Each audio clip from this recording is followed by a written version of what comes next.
Over the last 3 weeks, the world has watched in horror as Vladimir Putin has brutally invaded Ukraine and sought to bomb its people into submission. A powerful authoritarian state attempting to crush an independent, democratic nation in a manner we haven't seen in decades. Make no mistake, that's exactly what Chinese President Xi Jinping wants to do to Taiwan, a thriving, freedom-loving democracy of 23 million people right here in our Indo-Pacific. Dr. Joseph Wu is Taiwan's Foreign Minister, and I'm very pleased to say he joins me now. Thank you for your time, Foreign Minister. For a long time, Australians knew far too little about Taiwan and the Taiwanese people. I think that's starting to change, given how well we now understand the territorial ambitions of China. Explain for my audience why keeping Taiwan secure and prosperous is so important to our region. It is very important for several reasons. The first reason, of course, Taiwan is already a democracy, and we share the fundamental values of freedom, democracy, protection of human rights, and etc. And we are like-minded. And if you look at the ambition of the authoritarian China, they want to change the international order. They want to impose their authoritarian views or visions on Taiwan and on the rest of the Indo-Pacific. And therefore, if Taiwan falls, I'm sure the rest of the region is going to feel the impact. And for that reason alone, Taiwan must stand very strong in resisting the expansion of authoritarianism. And we will fight very hard to protect not only Taiwan's sovereignty, but also Taiwan's democratic way of life. Do the people in Taiwan see themselves primarily as Taiwanese or Chinese? Beginning from the 1990s, as the democratic transformation in Taiwan is going on, people understand more and more that we are different from China. And it is especially when the Chinese government is trying to suffocate Taiwan internationally or try to use military coercion against Taiwan, people started to realize that we don't want to be part of the PRC. And therefore, the self-identity started to increase.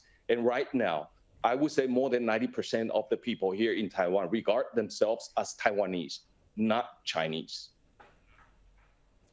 Well, President Xi's made no, isn't hiding his desire to achieve reunification, he calls it, with Taiwan. This actually means he wants to conquer Taiwan.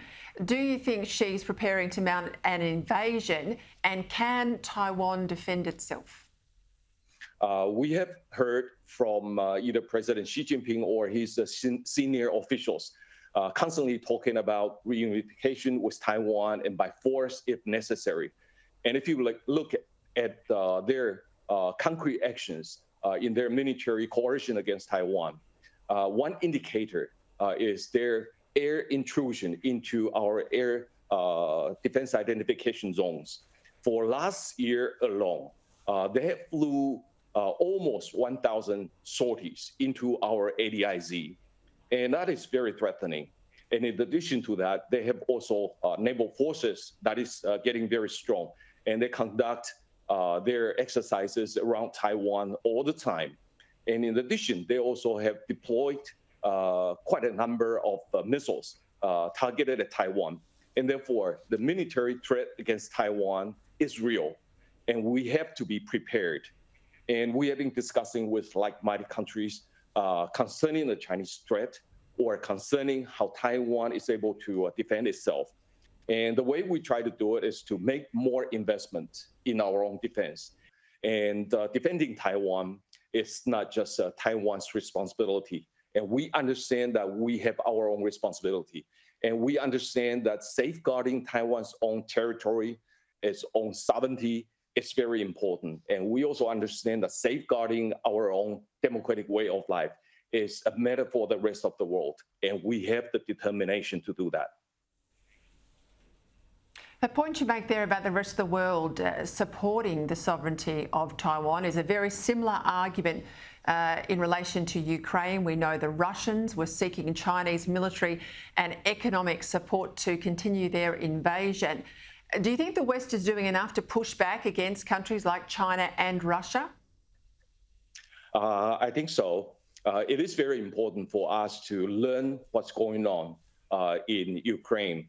What happened in Ukraine is that there's a territorial ambitious Russia, and they want to take over Ukraine. And that is something that is unacceptable. If we flash back for several decades to look at the origin of the Second World War, we understand that claiming the territory of other parts of the world, irredentism, can be a cause for a world war. And therefore, if the Russians continue to claim Ukraine or other parts of Eastern Europe as their own territory, and they want to use military means to conquer these parts, to make them into Russia's territory, it can be a very easy reason to become another world war. And that is something that must be stopped. And I see hope that the democracies will be united and will continue to guard against the expansion of authoritarianism. So I see a strong hope that the fellow democracies will come to Taiwan's support, or at least show support for Taiwan and show concerns to the Chinese aggression or potential aggression against Taiwan. Dr. Wu, though, there has been quite widespread criticism that its sanctions support, its military support from afar, there's no consideration of boots on the ground, there's no NATO agreement involving Ukraine. You're in a very different circumstance in Taiwan. You have a military alliance relationship with the United States. We know Donald Trump was a very strong supporter of Taiwan. Is the same true of Joe Biden? And if the worst came to worse and Taiwan was invaded by China, would you expect direct military support from the United States? There's no difference in between President Trump and President Biden in showing support for Taiwan. And we are seeing that Taiwan is receiving bipartisan support from the United States, whether it's from the administration side or from the Capitol Hill. Taiwan obviously wants to be treated as a normal country. Australia's been supportive of Taiwan joining the TPP. If that's blocked, would you like a bilateral trade deal with Australia?